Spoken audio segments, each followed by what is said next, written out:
ज्ञान का काम है जानना। क्या काम है?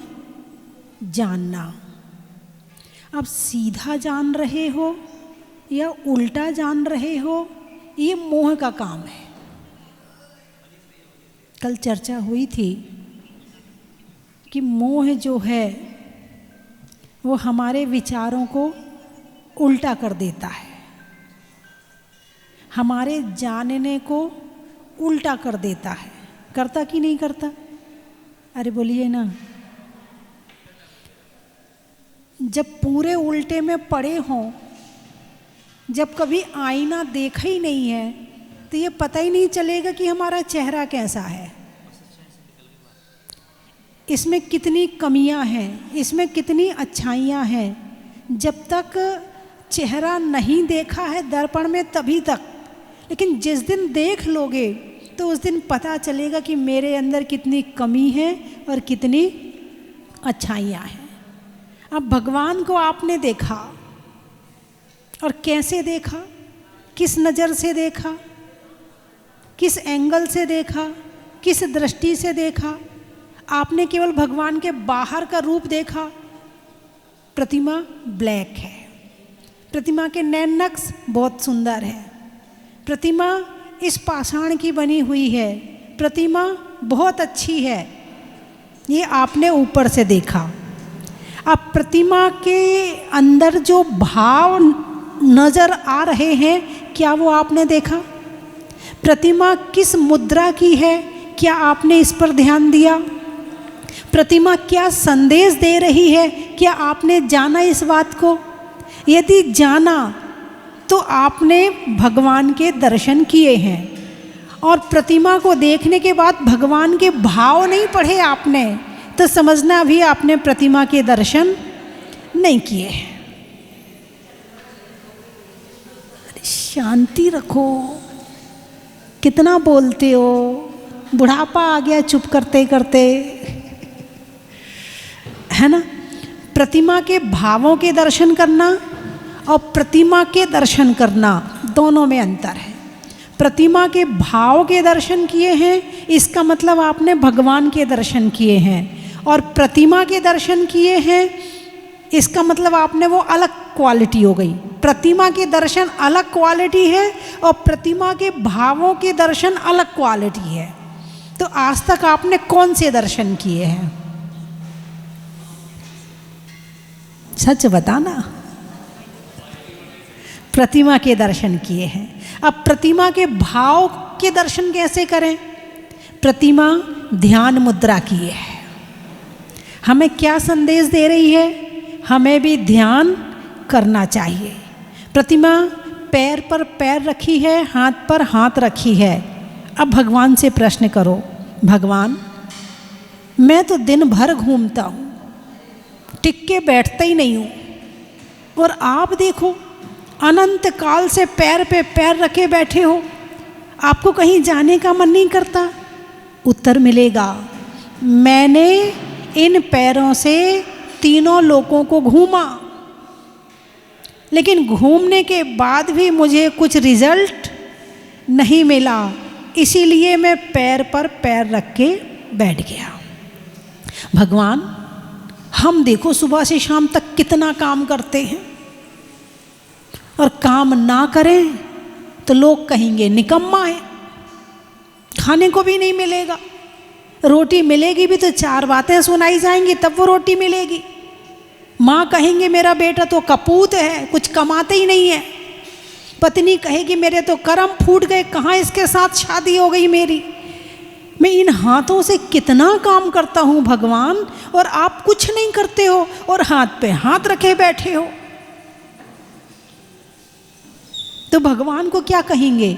जो कर्म ना करे उसे क्या कहेंगे? निकम्मा। जो कर्म ना करे उसे क्या कहेंगे? तो भगवान कौन है?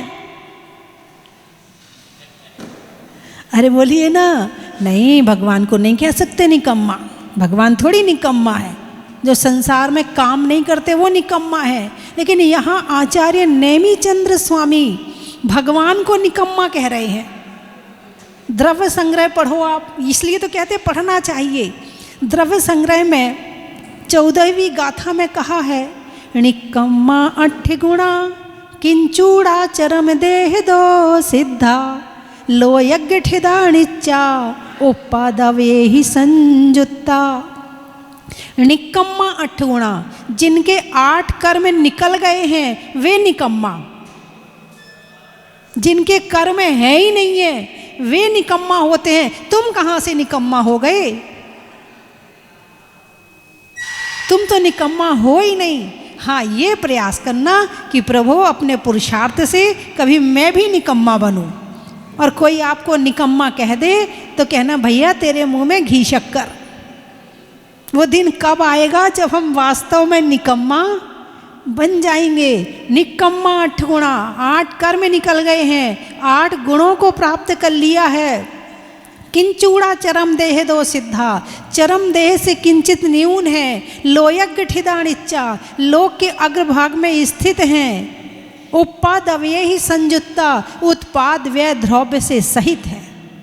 ऐसे हमारे सिद्ध भगवान हैं। तो भगवान कहेंगे मैंने इस संसार में बहुत काम किया, बहुत काम किया, इन हाथों से मैंने बहुत काम किया, मगर सब आखिरी में यही होता है तुमने हमारे लिए किया क्या है, यही रिजल्ट मिलता है। इसीलिए मैं हाथ पे हाथ रख के बैठ गया।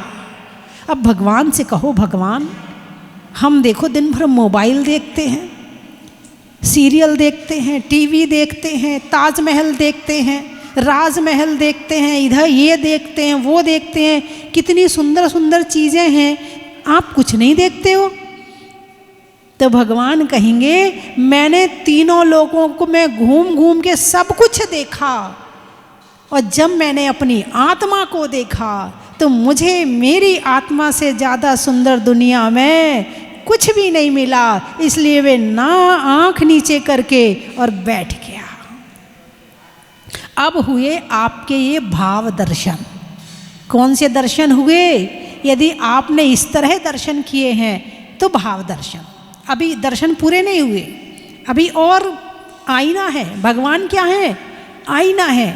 भगवान की मुद्रा हमारे लिए आईना है। हमने भगवान के अंदर अपने आप को देखने का प्रयास किया। जैसे भगवान की आत्मा है वैसे मेरी आत्मा है। अब अगला देखो, भगवान कितनी शांति से बैठे हो। हमसे तो शांति से बैठा ही नहीं जाता, 5 मिनट भी आंख बंद करके ध्यान नहीं किया जाता। भगवान आप कैसे शांति से बैठे हो? भगवान मैं गुस्सा करता हूँ, आप गुस्सा नहीं करते हो। ये भगवान आईना है और उसमें हम अपनी तस्वीर देख रहे हैं। भगवान की मुद्रा क्रोध मुद्रा नहीं है, इसका मतलब मैं गुस्सा करता हूँ, इसको साफ करो। भगवान मैं अभिमान करता हूँ, आप नहीं करते हो, दूसरा मैल साफ करो। भगवान मैं मायाचारी करता हूँ, आप नहीं करते हो, तीसरा मैल साफ करो। भगवान मैं लोभी हूँ, पापी हूँ, हैं मायावी हूँ। भगवान मैं ऐसा हूँ कि दिन भर पाप में ही पड़ा रहता हूँ, और आप कितनी शांति से निष्पाप हो। कैसे हो? निष्पाप हो, निष्कषाय हो। भगवान ये आपको देखने के बाद मुझे मेरे अंदर ये कमियां नज़र आ रही हैं। आप आईना हो और मैं आप में अपने आप को देख रहा हूँ। भगवान मैं हिंसा करता हूँ, आप नहीं करते हो। मैं झूठ बोलता हूँ, आप नहीं बोलते हो। मैं चोरी करता हूँ, आप नहीं करते हो। मैं अब्रह्म करता हूँ, आप नहीं करते हो। मैं परिग्रह इकट्ठा करता हूँ, आप नहीं करते हो। मैं राग द्वेष मोह करता हूँ, आप नहीं करते हो। जबकि आपकी आत्मा और मेरी आत्मा एक जैसी है, इसीलिए मैं संसार में पड़ा हूँ और आप मोक्ष में बैठे हो। क्या भगवान के दर्शन हुए? हुए कि नहीं हुए? ये हुए भाव दर्शन। यदि आपने प्रतिमा के दर्शन करने के बाद उसमें अपने आप को देखा है तो समझना आपने दर्शन का मतलब क्या होता है? देखना। दर्शन का क्या मतलब होता है? देखना। किसको देखने जा रहे हो? आईने के सामने जाते हो ना, किसके दर्शन करने जाते हो? किसके दर्शन करने जाते? खुद के। मंदिर में भगवान के सामने किसके दर्शन करने गए हो? जिन दर्शन से निज दर्शन हो। क्या? जिन दर्शन से निज दर्शन हो। जिस दिन जिन दर्शन से निज दर्शन हो जाएगा, उस दिन दर्शन से सम्यक दर्शन की प्राप्ति हो जाएगी। और जब तक केवल नीरगंधक स्थान पुष्पचारिणी ओम निशि पार्षणि स्वाहा जलफल वसुसुमंत्र ओम निशि महावीर चंद्र प्राप्ति स्वाहा, जब तक ऐसे दर्शन कर रहे हो तब तक सम्यक दर्शन होने वाला नहीं है। जिन बिंब दर्शन सम्यक दर्शन में कारण है, मगर वो दर्शन कैसा हो कि अपने दर्शन हो जाएं, उस दिन सम्यक दर्शन हो जाएगा। मंदिर बहुत गए, रोज चावल चढ़ाए, कितने बोरा चावल चढ़ा दिए? क्यों चढ़ाते हो चावल? अरे बोलिए ना, चावल क्यों चढ़ाते हो? भगवान से कर्जा लिया था जो चावल के रूप में वापस करने जा रहे हो? क्यों चढ़ाते हो चावल? अक्षय पद प्राप्ताय अक्षतान निरपामिति, ये अक्षत है, इसको जमीन में बोगे तो उत्पन्न नहीं होगा, उसका जन्म मरण खत्म हो गया। ऐसे हे भगवान, मेरा भी जन्म मरण खत्म हो जाए, इसके लिए मैंने आपके चरणों में ये अक्षत चढ़ाया है। पूजा करते हो, जल चढ़ाते हो, क्यों चढ़ाते हो? जन्म जरा मृत्यु विनाशनाय जलम निर्वपामिति स्वाहा। आप चंदन चढ़ाते हो, क्यों चढ़ाते हो? संसार ताप विनाशनाय, संसार ताप है, इसका नाश हो जाए। पुष्प चढ़ाते हो, काम बाण विध्वंसनाय पुष्पम निर्पामति स्वाहा है। नैवेद्य चढ़ाते भगवान क्षुधा रोग विनाशनाय, अनंत काल से खाया, अनंत काल से खाते खाते अनेक जन्म बीत गए, ये पेट आज तक नहीं भरा, इसलिए क्षुधा रोग विनाशनाय, मोहांधकार विनाशनाय। कौन भटका रहा है? ये मोह भटका रहा है, मोहांधकार विनाशनाय। अष्टकर्म दहनाय, ये कर्म बहुत परेशान करते हैं भगवान, इसलिए अष्टकर्म दहनाय धूप निर्वपामिति स्वाहा। मोक्ष फल चाहिए प्रभो, फलम निर्पामिति स्वाहा। और अनर्घ पद प्राप्त है, अर्घम निर्पामिति स्वाहा। इसके लिए हमने ये पूजा करी थी।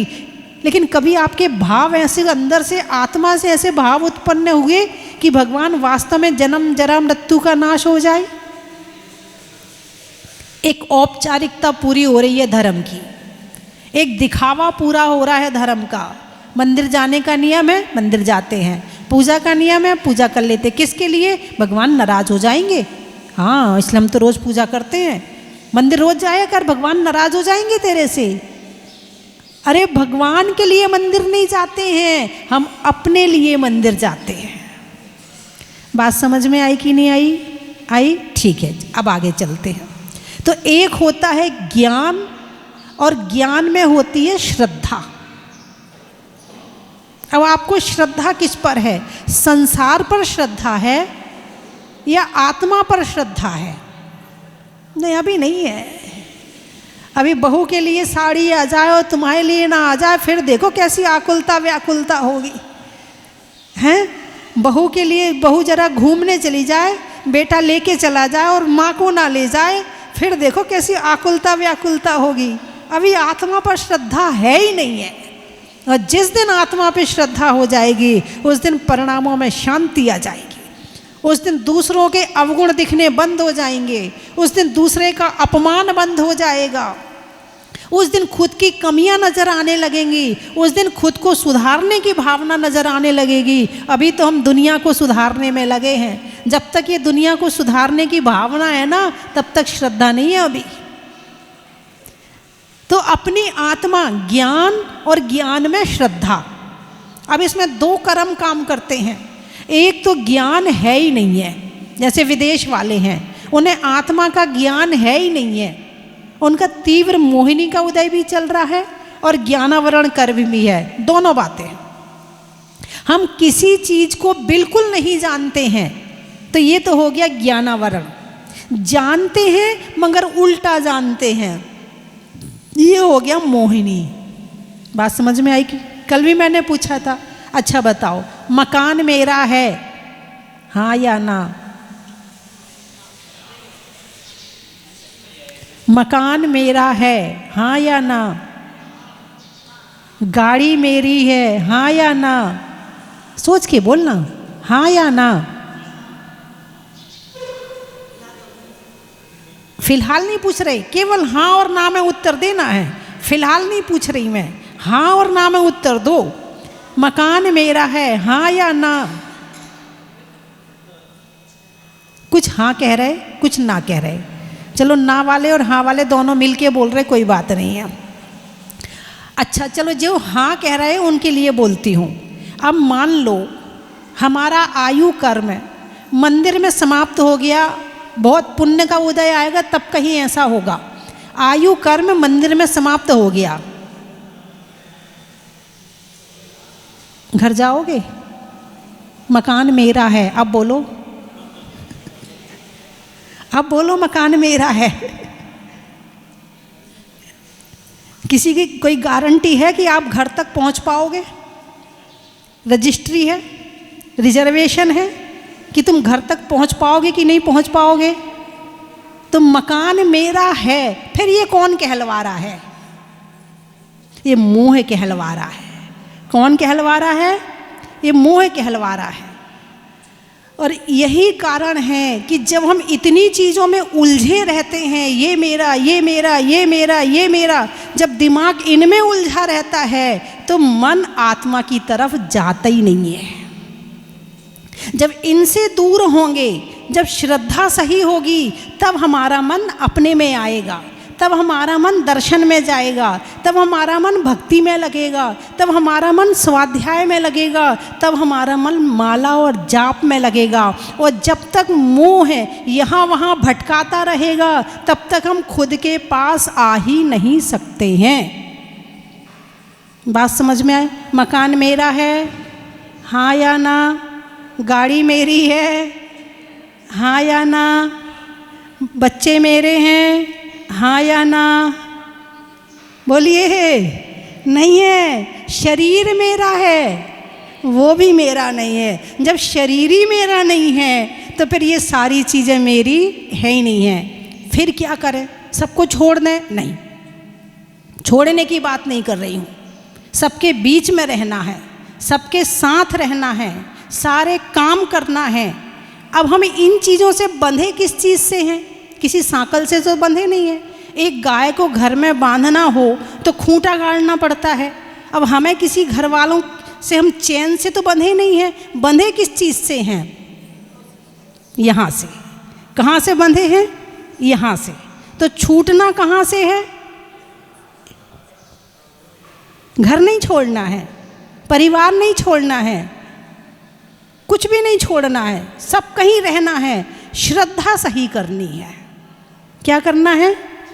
श्रद्धा सही करनी। और श्रद्धा के सही होते ही हम सबसे छूट के अपने में आ जाएंगे। जलते भिन्न कमल है, संसार में रहकर प्राणी संसार को तज सकता है। जीवन के किसी भी पल में वैराग्य उमड़ सकता है। बात समझ में आ गई? यहाँ से बंधे हैं, यहाँ से छूटना है। कपड़े भी पहनना है, आईने के सामने भी खड़ा होना है, बाल भी बनाना है, नोट भी गिनने हैं, परिवार के साथ प्रेम से भी रहना है। लेकिन अंदर की श्रद्धा रहेगी कि केवल आत्मा के अलावा मेरा कुछ भी नहीं है। बस इतना करना है। इतना करते ही सारा मामला ठीक हो जाएगा। तो चर्चा चल रही थी गुण स्थान की। किसकी? कल चर्चा हुई थी गुण स्थान की। तो पहले गुण स्थान का नाम है मिथ्यात्व। क्या नाम है? मिथ्यात्व। मिथ्या, भ्रम। इस भ्रम को तोड़ना है। तो जो मोहिनी और योग,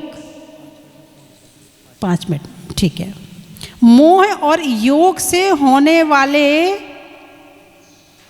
परिणामों को गुण स्थान कहते हैं।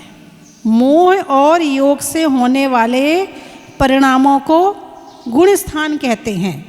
तो मोहिनी के 2 भेद हैं, दर्शन मोहिनी, चारित्र मोहिनी।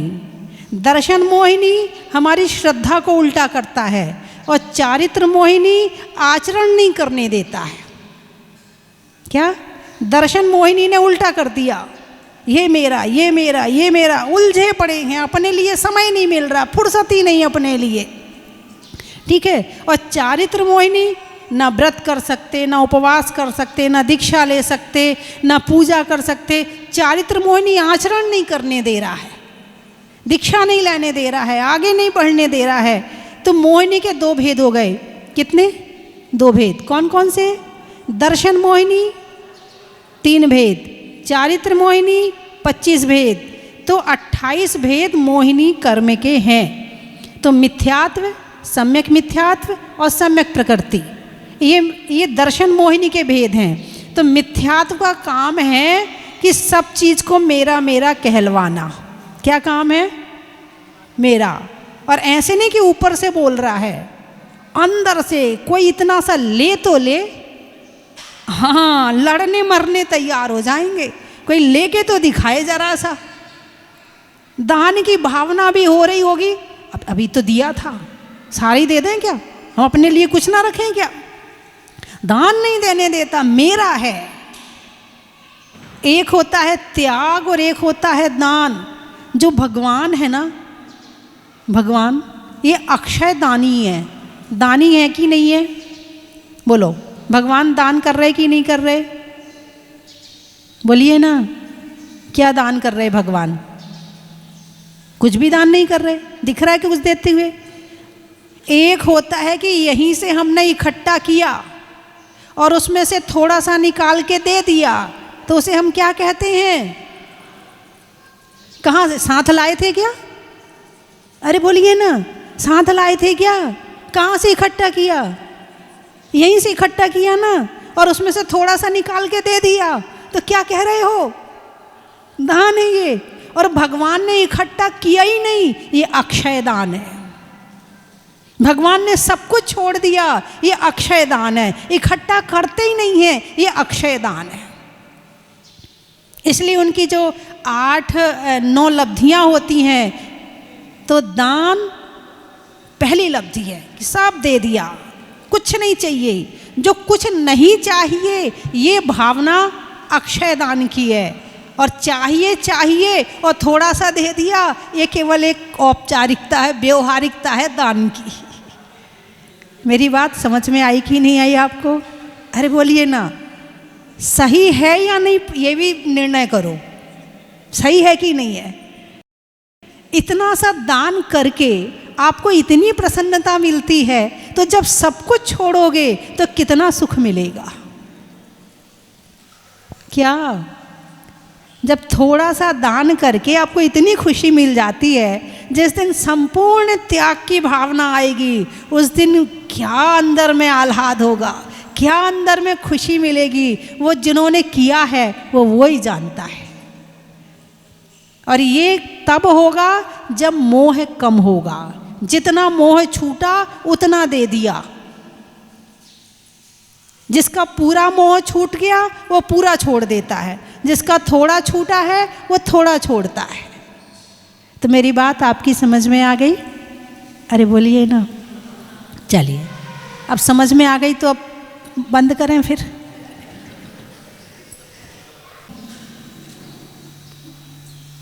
यहीं से इकट्ठा किया। किसने इकट्ठा किया? बोलिए ना। जो यहाँ आकर धन, पैसा, गाड़ी, मकान, दुकान जितना इकट्ठी किया, ये किसने किया? आपने? अरे बोलिए ना, आपने किया क्या? नहीं, आपने नहीं किया। फिर किसने किया? मोह ने किया। किसने किया? मोह ने किया। लोभ ने किया। लोभ है तो कुछ लेने की भावना है, और लोभ नहीं है तो लेने की भावना भी नहीं है। लेने की भावना कब आएगी? जब अंदर में मोह होगा, और मोह का बच्चा है लोभ। लोभ पाप का बाप बखाना है ना। तो लेने की भावना कब आई? जब लोभ हुआ, और लोभ गया तो लेने की भावना खत्म। तो भगवान जब दीक्षा लेते हैं प्रभु जब दीक्षा लेते हैं तो क्या छोड़ते हैं? अच्छा, मोह छोड़ा उन्होंने। तो मोह छोड़ने से क्या क्या छूटा? महल, मकान, गाड़ी, घोड़ा, राज्य, माता पिता, परिवार, बच्चे, सब छूट गया ना। और जितने तन पे कपड़े होते हैं वो भी उतर जाते हैं। कब? जब मोह छूटता है। तो ये चीज़ें कब तक रहेंगी? ये चीज़ें कब तक रहेंगी? जब तक मोह रहेगा। और मोह छूटा, सब छूट जाएगा। तो इकट्ठा करने वाला कौन हुआ? मोह। मोह किससे इकट्ठा करवा रहा है? हमारी आत्मा से। यहाँ मिथ्यात्व आ गया, यहाँ भ्रम आ गया। मेरा मेरा मेरा मेरा, ये भ्रम आ गया और यही मिथ्यात्व आ गया। तो इसी का ज्ञान करना कि मैं क्या हूँ, मोह क्या है, मेरा क्या है, मेरा क्या नहीं है, इस बात का ज्ञान करना ही सम्यक तो प्राप्त करने का लक्षण है। किसका लक्षण है? सम्यक दर्शन का लक्षण है। यही जानना और फिर वैसी श्रद्धा बनाना। और जब श्रद्धा मजबूत हो जाएगी तो मिथ्यात्व छूट जाएगा। और मिथ्यात्व छूटा तो सम्यक दर्शन हो गया। तो पहले गुण स्थान का नाम क्या है? पहले गुण स्थान का नाम मिथ्यात्व। तो मिथ्यात्व में एक इंद्रिय से चार इंद्रिय तो परमानेंट है। नारकी में बहुत से सम्यक दृष्टि भी होते हैं, वहाँ वेदना सम्यक दर्शन हो जाता है। जब ज़्यादा वेदना होती है और पुराना याद आता है तो फिर आत्मा का ज्ञान होता है, तो नरक में भी सम्यक दर्शन हो जाता है। देवताओं में जब भगवान के जन्म कल्याणक पर जाते हैं तो किसी किसी देवता को सम्यक दर्शन हो जाता है। जो यहाँ से मुनिराज होते हैं, जब यहाँ से मोक्ष जाते अथवा कोई सम्यक दृष्टि जीव होता है और जब वहाँ जाके धर्म करता है तो उनको भी सम्यक दर्शन हो जाता है ना। पंचेंद्रिय जीवों में जो स्वयंभू रमण समुद्र है, अंतिम समुद्र, उसमें असंख्यात त्रयंच सम्यक दृष्टि है, ठीक है। और मनुष्य बहुत से सम्यक दृष्टि हैं, बहुत से सम्यक दृष्टि हैं। और एक इंद्रिय से चार इंद्रिय तक बाकी जो बचे वो कौन है? मिथ्या दृष्टि। वो कौन है? मिथ्या दृष्टि। कौन से गुण स्थान में है? पहले गुण स्थान में है। पहले गुण स्थान में रहकर ही सम्यक्त्व का पुरुषार्थ किया जाता है। जब मोह ढीला पड़ता है तो सम्यक्त्व का पुरुषार्थ जागृत होता है, और जब तक मोह ढीला नहीं पड़ेगा तो सम्यक्त्व का पुरुषार्थ भी जागृत नहीं हो सकता है। तो इसीलिए जरूरी है। और सम्यक्त्व क्या है? सच्चाई। सम्यक्त्व क्या है? अरे बोलिए ना, अभी सच्चाई में जी रहे हो क्या? 24 घंटे में से ये सच्चाई आपको कितनी देर याद आती है? प्रवचन सुन रहे हो ना, तब भी याद आ जाए तो भी बड़ी बात है। हो सकता प्रवचन में भी मन भटक जाए। आपके हाथ में फ़ोन है और किसी का फ़ोन आया, बस विकल्प शुरू। बैठे कहाँ हो? प्रवचन में हो। कहाँ पर? जिसका फ़ोन आ रहा उसके पास पहुँच गए तुम। अब तुम प्रवचन में नहीं हो, है ना। तो जब मोह छूटता है तो दीक्षा होती है। जब मोह छूटता है तो कपड़े छूटते हैं। जब मोह छूटता है तो भोजन भी सीमित हो जाता है। भोजन भी विवेक पूर्ण करने लगते हैं। अशुद्धि हट जाती है और शुद्धि आ जाती है। कब? जब मोह कम होता है। अभी छूटने की बात तो बहुत दूर की है। छूटने का मामला तो अभी बहुत लंबा है। छूटेगा तो वो 10वें गुण स्थान में जाके। अभी हम पहले गुण स्थान से तो उठे ऊपर, पहले गुण स्थान से तो ऊपर आए। पहले गुण स्थान में ही क्या? पहले गुण स्थान के ही अनंत भेद हैं। जैसे एक बिल्डिंग है, उसमें कई मंजिल है, ऐसे पहले गुण स्थान के भी अनंत भेद हैं। एक घोर मिथ्या दृष्टि, एक महाघोर मिथ्या दृष्टि, एक कम घोर मिथ्या दृष्टि, एक उससे कम वाला मिथ्या दृष्टि, एक योग्यता वाला मिथ्या दृष्टि, एक बिना योग्यता वाला मिथ्या दृष्टि, एक त्रियंच मिथ्या दृष्टि, एक निगोदिया मिथ्या दृष्टि, और एक जैन श्रावक जो सम्यक तो प्राप्त करने का पुरुषार्थ कर रहा है, एक वो मिथ्या दृष्टि। सब में अंतर है कि नहीं? आप यहाँ बैठे प्रवचन सुन रहे कि नहीं सुन रहे? जरूरी है कि आपको सम्यक दर्शन है अभी, लेकिन सुनने के बाद श्रद्धा तो बन रही है ना आपकी, और जिस दिन ये श्रद्धा दृढ़ हो जाएगी उस दिन सम्यक दर्शन हो जाएगा। तो आप भी मिथ्या दृष्टि हैं, एक मच्छर भी मिथ्या दृष्टि है, एक पेड़ भी मिथ्या दृष्टि है। सब में अंतर है कि नहीं है? तो मिथ्यात्व के ही अनंत स्थान हैं। कितने स्थान हैं? अब उन अनंत स्थान में से आप कौन से वाले में पहुंचे हो, ये देखने वाली बात है। मिथ्यात्व गुण स्थान में रहकर ही मिथ्यात्व छोड़ने का पुरुषार्थ किया जाता है। बात समझ में आई कि नहीं आई? अरे बोलिए ना, आई?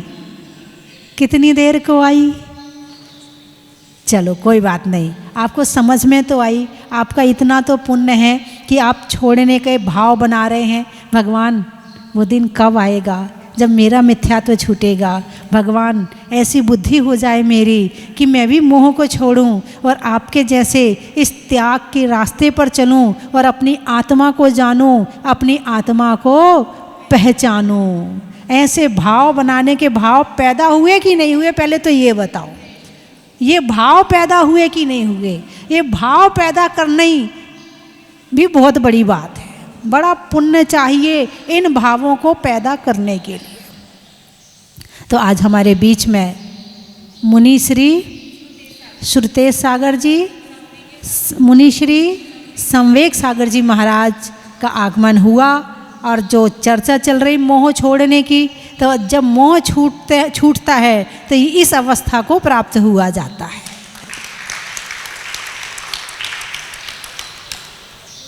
यही है, जितना जितना छूटता जाएगा। आप कहाँ बैठे हो? मंदिर में, जमीन में बैठे हो, ठीक है। माता जी कहाँ बैठी हैं?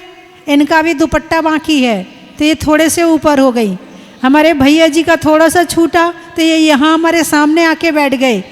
थोड़ा और छूटा तो यहाँ बैठे हैं, और छूटा तो यहाँ बैठे हैं। जब और छूट जाएगा तो मोक्ष में बैठ जाएंगे। जितना जितना छूटता जाएगा उतने उतने ऊपर उठते जाएंगे, हल्के होते जाएंगे। जितना मोह है उतना वजन, और जितना मोह कम उतने हल्के। टेंशन किसकी होती है? जो मेरा है, और जो मेरा है ही नहीं है पर टेंशन किस बात की? अरे बोलिए ना भाई, बीमारी हो गई तो बीमारी की टेंशन, शरीर मेरा है, मुझे बीमारी हो गई, टेंशन। घर में चोरी हो गई, मेरा धन चला गया, टेंशन। चैन छीन ली तो रो रहे हैं, क्यों? क्योंकि मेरा माना था, इसलिए टेंशन। और मेरा नहीं मानते तो गई भाई, आज मैंने पहनी कल वो पहनेगा। पहनने की चीज़ है, कोई पहन ले। क्या पहनने की चीज़ है? खाएगा थोड़ी, सोना है, पहनेगा ना। चल मैंने पहना था वो पहन लेगा, मुझसे ज़्यादा ज़रूरत उसको थी, ले गया। जब मोह कम होगा तो ऐसे भाव आएंगे, है ना? हाँ, बिल्कुल सही बात है। और यदि मोह होगा तो टेंशन होगी, और मोह नहीं होगा तो पॉजिटिव सोचोगे, जिससे आत्मा सुखी रहे, आत्मा में संक्लेशता ना हो, आत्मा में क्रोध ना हो, आत्मा में कषाय ना हो। तब ऐसे भाव आएंगे, और ऐसे भाव आते ही हमारा दर्शन मोहिनी कम होगा और हमें सम्यक दर्शन की प्राप्ति हो जाएगी। और जिस दिन सम्यक दर्शन हो गया, हमने अनंत जन्मों का फल एक क्षण में प्राप्त कर लिया। ठीक है, तो आज मुनिश्री का आगमन हुआ। मुनिश्री ने 48 उपवास के माध्यम से तप की साधना करी। आपने यदि 48 किए होते तो अभी बिस्तर पे पड़े होते। हमने 48 उपवास किए, अब हमसे उठा नहीं जा रहा है, हमसे चला नहीं जा रहा, बहुत कमजोरी आ रही है। हमारे 48 उपवास हुए थे और महाराज जी 48 उपवास करने के बाद 35 किलोमीटर बिहार रोज कर रहे हैं। जो शरीर से मोह करता है वो शरीर को बचा बचा के रखता है, और जो शरीर से मोह ना करके इसका यूज करता है, इससे पूरी साधना करवाता है।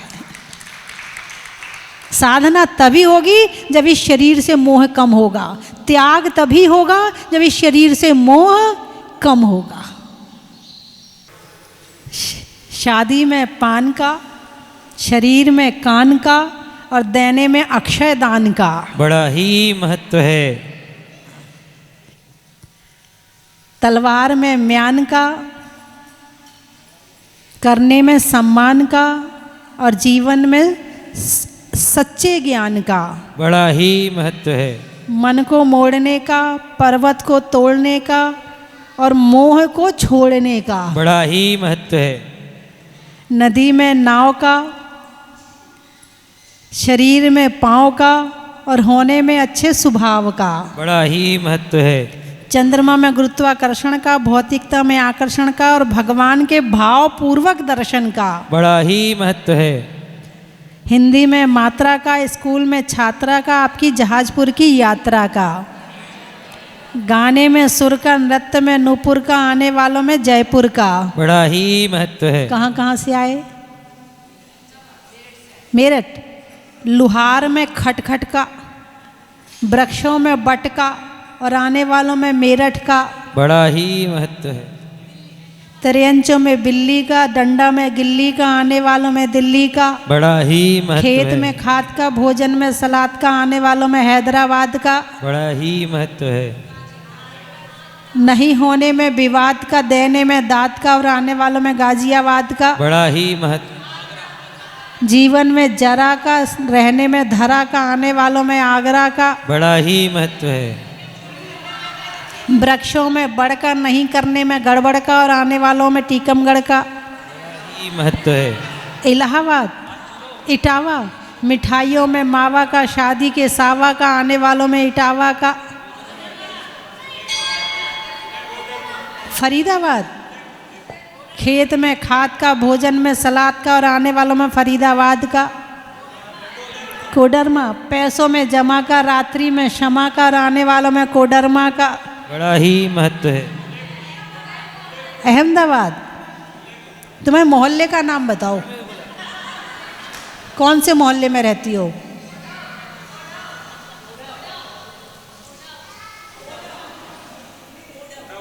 ओडव। अच्छा।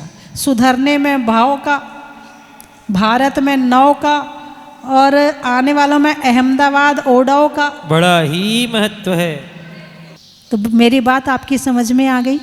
चलिए अब हम मुनिश्री को सुनेंगे कि उनको यहाँ आकर प्रभु के दर्शन करके कैसा लगा, उनके क्या भाव हुए, अब वो बताएंगे। बोलिए 24 भगवान की। चेतन आत्माओं, जहाँ प्रभु हो वहाँ प्रभु जब मौन है तो ऐसा लगता है मौन होकर बैठ जाओ। वो अनुभूति होती है, बोलने की इच्छा तो नहीं होती है, फिर भी माता जी की भावना है कुछ कहें। हम तो क्या कहें, हमारे गुरु ने भगवान को देख के क्या होता है उन्होंने अनुपेक्षा स्तुति लिखी है, उसमें सब हमारी भावना भी आ जाएगी। भगवान क्या कहना चाह रहे हैं और क्या करना चाहिए, जो माता जी ने प्रवचन भी दिया, सब सारे 4 लाइन में आचार्य भगवंत होते हैं। देखो मुझे वो 4 लाइनें आचार्य भगवान की यहाँ पर है लिखी हुई। अविनश्वर ना जग में कुछ भी, तन धन भे भव पद से ठाई, आधुनिकतम सब संसाधन, बल बुद्धि भी यह अस्थाई, किंतु अज्ञानी हो भ्रमवश, मैंने इसको थिर माना, हे जग में नित्य नहीं कुछ भी, जिनवर दर्शन से अब जाना। माता बता रही थी ना आपको, जो हमने मान के रखा है अपना ये शाश्वत है, शाश्वत नहीं है। और जहाँ तक इस पंचम काल में जीव अपना आ गया है, मुख्य कारण क्या रहा? मिथ्यात्व। मिथ्यात्व नहीं होता तो यहाँ नहीं होते, मगर मिथ्या के कारण से इस पंचम काल में आ गए हैं।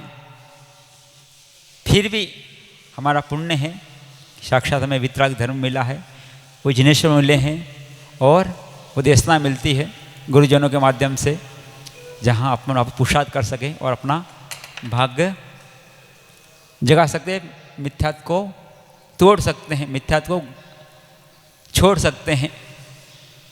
उसके लिए जो नमोकार मंत्र में आते हैं 4 लाइनें, नमोकार मंत्र है प्यारा जिसने लाखों को तारा है, ये है वो जहाँ जिसने लाखों को तारा। भाई नमोकार में तो सुनते जहाज जहाज, और कभी जहाजपुर के बारे में सुना था। माता जी जयपुर में मिले थे खानिया जी में, 1-2 बार आचार्य श्री पास भी आए थे, और उनकी बड़ा महत्व है, इनकी लाइनों में किताब भी मिली पढ़ी, बड़ा महत्व है। तो कहते हैं तो बड़ा महत्व है, जैसे नमोकार मंत्र का तो महत्व है ही है। पर जो मुझे लगा कि जहाजपुर आके क्या है, सच्ची धाम में आके, तो रस्ते सोच रहा था भाई क्या कैसा मिलेगा, क्या अनुभव होएगा। तो 3 लाइनें बोलो माता जी, बड़ा महत्व वाली। माता जी बहुत बोलती है, अपन गुरु जी भी उस दिन माता जी ने बोला, अच्छे से प्रवचन किया, उन्होंने भी इतना बताया, हमने भी थोड़ी उस दिन लिखी थी। जब बोले कितने महत्व है, तो हमारे संघ में जब संघ था पूरा, अभी तो 2 महाराज जी हैं, संघ में थे तो 50 साधु थे, तो किताब बन जाए, इतनी बड़ा महत्व है, अच्छे प्रकार से किया था। नहीं, माता जी को लाइन मिल जाती है तो सूत्र मिल जाता है। तो जीवन में दाम का, ध्यान में आत्म राम का, और तीर्थों में सच्ची धाम का बड़ा ही महत्व है। गलत तो नहीं? तो तीर्थ दुनिया में हैं, मगर ऐसा देखा जांच जो आकार मैंने पहली बार देखा भैया, और कहीं देखो नहीं सुना था ऐसा है। और जो अतिशय बता रहे थे माता जी ने बताया था वो टाइम में, और पढ़ा भी था, है भगवान को देख के ऐसा होता है। और जब आचार्य भगवान बताते हैं कि ये जहाजपुर है, अभी भी आए तो गाँव के मंदिर दर्शन किए, सौभाग्य अपना है कि अपने पूर्वज जिन्होंने इतनी प्रतिमा निकल रही है, प्रतिमा निकली है, इतनी प्रतिमा यहाँ पे थी, अभी भी निकल रही है। और इसके बाद माता जी ने बताया, पुलिस लेकर जा रही थी, फिर प्रतिमा गई नहीं, वो टाइम में बताया था, माता जी ने बहुत कुछ बताया था कि फिर माता जी भावना थी, फिर रोशनी है। बाद में फिर उन्होंने यहाँ रुककर जो अपनी साधना भी करने साथ साथ में, क्योंकि यही नमोकार मंत्र में विराजमान पंचमेष्टि में अनंत भगवान है। नमोकार मंत्र है ना, यह है वो जहाज, तो जहाज ही बना दिया और वो भगवान ही विराजमान कर लिए, जिनके माध्यम से जीव समय प्राप्त कर सकता है। क्योंकि समय दर्शन प्राप्त करना हो, देव दर्शन भी आता है, दर्शन देव देवर्ष दर्शनम पापनाशनम। भगवान जिन्हें के दर्शन करने के भाव से ही अनंत कर्मों का क्षय हो जाता है, साक्षात दर्शन मिल जाए। और फिर ऐसे अष्टप्राति और सहित वो महामंडल, क्योंकि जैसे मनोहर दिखता है, परिकर जैसा दिखता है, वैसे भाव और निर्मल होते हैं और देर लगती नहीं है। समय प्राप्त करने को भी कोई देर लगती नहीं है, जितनी भावों की विशुद्धि बन जाए, एक बोध मिल जाए, तो देर लगती नहीं, समय प्राप्त हो जाता है। तो अपना सौभाग्य है ऐसे जो अपनी साधना भी कर रहे हैं। एक माता होने के बाद भी, जब माता को बताते हैं, स्त्री पराय में बताते पराधीनता रहती है, आचार्यगण बताते हैं स्त्री पराय में पराधीनता रहती है। छोटेपन में पिता के आश्रित रहना पड़े, बड़े होने के बाद पति के आश्रित रहती है, इसके बाद वृद्धावस्था में बच्चों का आश्रित होना पड़ता है, गृहस्थी। फिर भी इस उम्र में इस स्त्री पर्याय में माता जी ने वो स्वयं का मार्ग अपनाया, जो कठिन है, क्योंकि अपन तो 60 होने के बाद भी लड़ाई करनी पड़ती है। यहाँ तो दीक्षा होते पहले निकालने पड़ते हैं, उपवास करना पड़ता, वो तो कर रहे हैं। साथ में जिन धर्म के लिए क्योंकि अपना कल्याण करना साथ में पर का भी, और इतना बड़ा। और आज देखो भक्ति कितनी माता जी की, कि विहार होने वाला था आज सुबह, फिर मुनिराज आ रहे हैं तो रुक गए कि नहीं महाराज आ रहे हैं तो भाई पहले वो, जबकि विहार करना था माता जी को, असली विहार में सुना था, फिर भी भावना देखो, क्योंकि ये होता वात्सल्य भाव जो आता है ना, वात्सल्य भाव होता नहीं।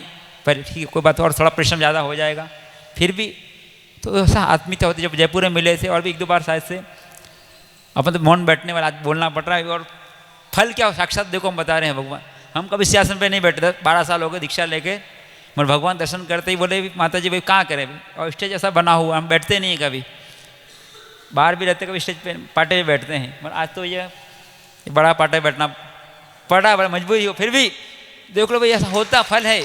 भगवान की भक्ति करता है, भगवान की दर्शन करने की भावना होती है, ऑटोमेटिक पुण्य बढ़ता है और वो सब कुछ मिल जाता है, मांगना नहीं पड़ता। इसलिए भक्ति करते रहो। और मैं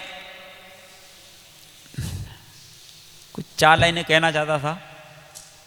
ऐसा तो माता जी का वात्सल्य है, आपको रोज मिल रहा है, प्रवचन भी है, उन्होंने किताब भी मैंने पढ़ी थी, सहस्त्रनाम हिंदी में अनुवाद किया हो पूरा, भक्तियाँ भी लिखी हुई है, पूजा भी लिखी हुई है। मेरा शौक़ है मतलब पढ़ने का, तो बहुत पढ़ता रहता हूँ। तो माता जी ने बहुत कुछ किया है और बहुत कुछ आपको दिया है, कि गुरु को काम यही है कि भाई कैसे जीवों का उद्धार हो। आचार्य भगवान भी, सुनील सागी महाराज भी आए हैं यहाँ पर, कैसे जीवों का कल्याण हो, कैसे अपने समय निकाल कर अपने आत्म के साथ साथ पर का कैसे कल्याण हो, वही भाग रहे हैं भैया। यहाँ थे वहाँ पंचकल्याणक करने 5-5 कल्याणक हैं भाई, मंदिर बने रहेंगे। अभी फ्रीडम, अभी जो बात हुई थी कि लोगों घर से मूर्तियाँ निकलती हैं, तो पहले जितने धर्मात्मा थे, हमें तो कुछ नहीं करना है, हमें दर्शन करने हैं। और कहीं धन अपने पास में है, आया किससे है धन, आया किससे आया है, लोभ से आया है।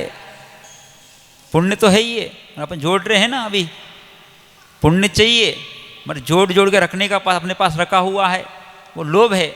आता तो पुण्य से है, मगर जोड़ के घर में रखा हुआ है, वो लोभ है। और जो दे देते हैं उसके लिए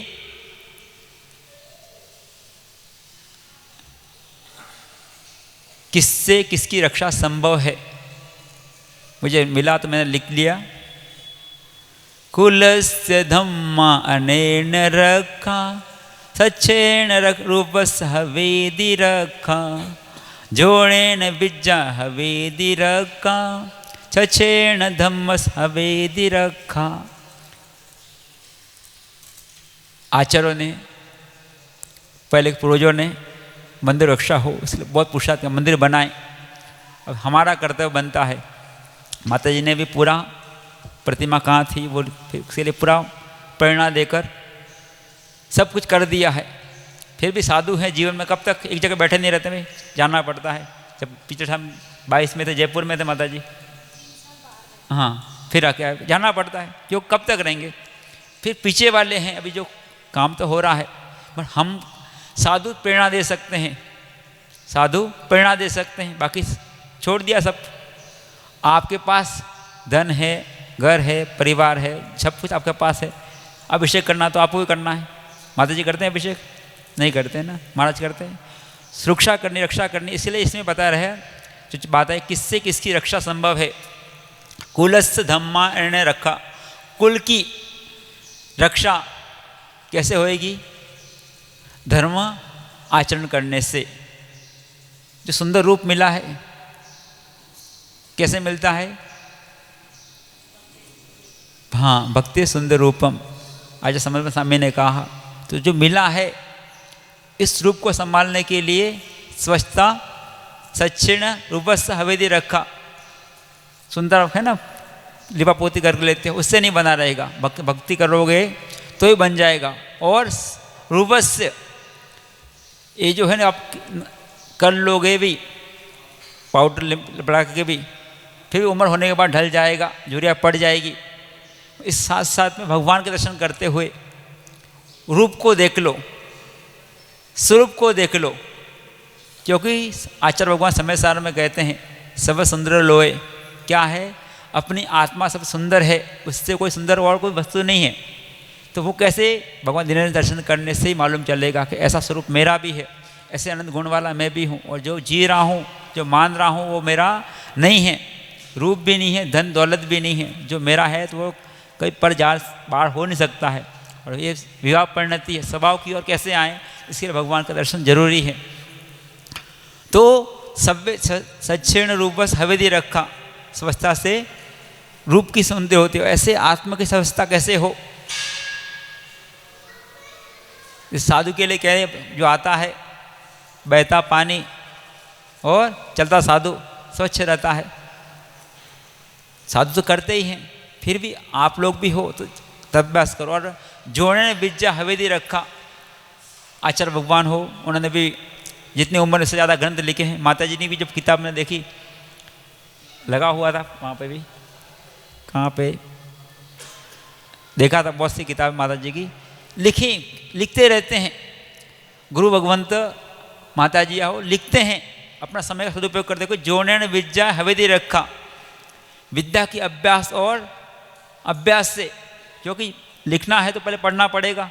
10 किताब पढ़ो, पहले 10 शास्त्र पढ़ो तो कुछ लिख पाते हैं। ऐसा ही नहीं, हम तो लिखते ही नहीं भैया, पढ़ते तो हैं, लिखते नहीं हैं, कम लिखते हैं, जितना जरूरत है उतना, फिर संभाल सके उतना लिखते हैं। तो हाँ, लिखा इतना बस काम हो जाए उससे अपना। लिखते हैं, आचार्य भगवान ने लिखा है, जिनवाणी रक्षा जरूरी है। लिखा, इन्होंने भी लिखा, आचार्य भगवान ने लिखा है, तो बोल रहे हैं अभ्यास करते रहो। जो ने विद्या हवेदी रखा, भी जो आपको प्रवचन करके बता रहे हैं माता जी, हम तो कोई किताब लेके बैठे हैं भैया, तब बता रहे हैं माता जी बिना। तो उन्होंने अभ्यास किया है, अभ्यास किया है। फिर कौन से गुणस्थान की परिभाषा कैसे, काम इतना छोड़ता, कहाँ 10वें गुणस्थान रखता है, कैसे जानेंगे। तो आगम व्यवस्था है, तो अभ्यास करना पड़ता है। अभ्यास करने से ज्ञान की रक्षा होती है, और हमें वो अभ्यास कर लेना है, जिससे जो अपनी निधि है, अपना स्वरूप है, उसकी रक्षा हो जाए। और सत्येण धम्मस हवेदी रखा, ऐसा धर्म जो मिला है, सनातन धर्म मिला जो है, उसकी रक्षा कैसे होएगी। सत्यनिष्ठा से ही संभव है। तो अपने आवश्यक हम करते रहें, अपने आवश्यक करते रहें। मंदिर आना है, पूजा करना, अभिषेक करना, साधु का विहार होता है तो विहार में चलना। अपने गांव में आ जाएं तो पड़घान करना, अपने कर्तव्य करते रहो। साधु अपना कर्तव्य कर रहे हैं, अपने से आवश्यक करते हैं, पूरे 28 मिनट पालन करते हैं। ऐसे आपके श्रावक के जो कर्तव्य हैं आप भी करते रहोगे, धर्म बना रहेगा। साधु संत आते जाते रहेंगे और सहयोग करोगे, जो कि अकेले से कुछ नहीं होता। परस्पर गुण जीवाणाम, तो सहयोग करने से ये धाम बन गया है। ऐसे ही साधु उपदेश देते हैं, आहार विहार साथ में रहोगे तो, और आते जाते रहोगे तो ऐसा क्षेत्र बनता रहेगा। दान धन है अपने पास, तो कार्य चल रहा है, उसमें दान देने से जो कि तभी विकास हो पाएगा, तभी सुरक्षा हो पाएगी। इसे दान धन भी है तो देते रहें। और धाम बना है, सस्ती धाम, अच्छा है, बहुत अच्छा लगा। जहाँ की पहली बार भगवान को देखे तो यहाँ भी लगी, महीना भाई रुक जाओ, अभी इच्छा से हो रही है। माता जी रुक जाएँ, महीना भर रुक जाएँ आप। भावना ऐसी होती है भगवान को देख के कि भैया भगवान चरण में बैठ जाओ, कोई जाना नहीं है। फिर भी साधु जीवन है, गुरु आज्ञा रहती है, चलना पड़ता है, जाना पड़ता है गुरुवास में। फिर भी आप लोग तो भैया, हम तो एक बार कभी आए जिंदगी में, पहली बार आए, फिर कब आएंगे पता नहीं, पर आप लोग तो विद्याधर हो। आचार्य भगवान कहते हैं श्रावक तो, इसलिए जब भी अवसर मिले तीर्थों पर जाया करें और वहाँ पर अभिषेक पूजा करें। और कभी भाव बने, कभी कार्यक्रम होता रहे तो वहाँ पर दान भी दे, से जो आयतन है अपने सुरक्षित रहें। और आते जाते रहोगे तो सुरक्षित रहेंगे और विकास होता रहेगा। सबका विकास हो, अपनी आत्मा का विकास हो। हम भी एक दिन सिद्ध से पहुँचे इस मंगलवार से। जो आचार्य सुनील सागर जी गुरुदेव की, जिनवाणी माता की